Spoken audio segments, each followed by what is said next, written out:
Kalian pikir ini konser? Salah. Ini tempat berkumpulnya ribuan anak muda yang siap untuk mendapatkan wawasan dan inspirasi. Welcome to Yotensi 2025.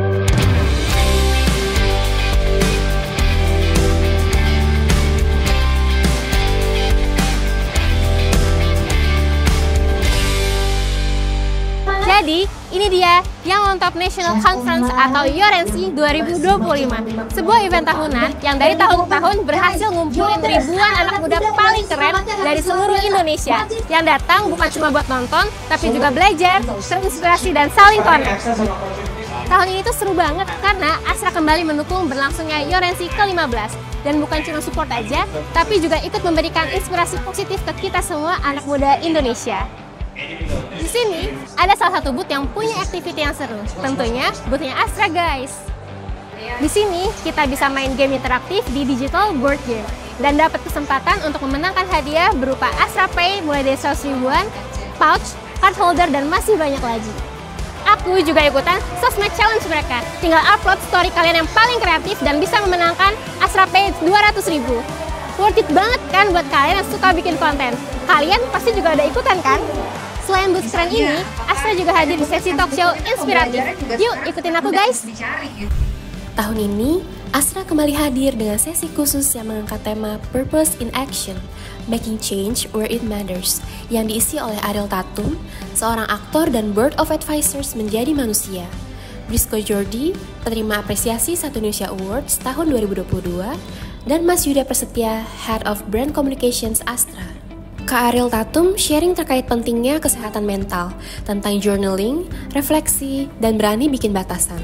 Dia bilang, makin kita kenal diri sendiri, makin besar juga potensi kita buat bantu orang lain. Kak Brisco Jordi, anak muda inspiratif, founder dari Papua Future Project, yang fokus di bidang pendidikan yang mengajar siswa buta huruf di kampung halamannya.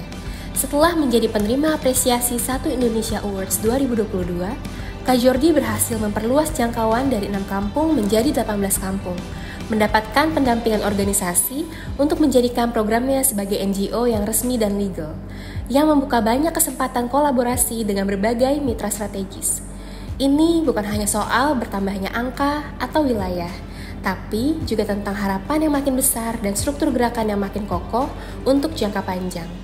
Gak cuma ngikutin tren, karena kebaikan itu nggak selalu viral, tapi bisa punya efek jangka panjang kalau dilakuin terus-menerus. Mas Yuda Prasetya cerita gimana sih caranya biar ide kita tuh nggak cuma berhenti di PowerPoint, tapi bisa jadi gerakan nyata yang dampaknya kerasa. Dan ternyata kuncinya bukan di gede-gedean konsep, tapi di seberapa dekat kita sama masalah yang mau kita selesaikan. Dan salah satunya bisa dikembangkan melalui Satu Indonesia Awards. Mas Yuda yakin bahwa penerima Satu Indonesia Awards dapat menjadi contoh panutan dari anak muda Indonesia yang memiliki semangat, kreativitas, dan kepedulian untuk membawa perubahan nyata bagi masyarakat. Dan yang paling penting, suasana di sini tuh empowering banget. Banyak banget anak muda dari seluruh Indonesia yang lagi gerak bareng, bikin dampak yang berkelanjutan. Gimana? Seru kan guys? Di sini kita bisa belajar ternyata anak muda tuh nggak butuh dari siapa-siapa dulu untuk mulai gerak. Cukup punya niat, konsisten, dan tahu tujuannya mau kemana. Seperti Kak Jordi tadi, anak muda inspiratif penerima apresiasi Satu Indonesia Awards tahun 2022.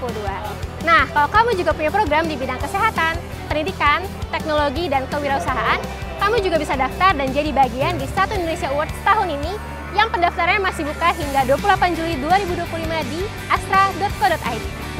Jangan lupa like, komen, dan subscribe ya guys. See you on the next video. Bye!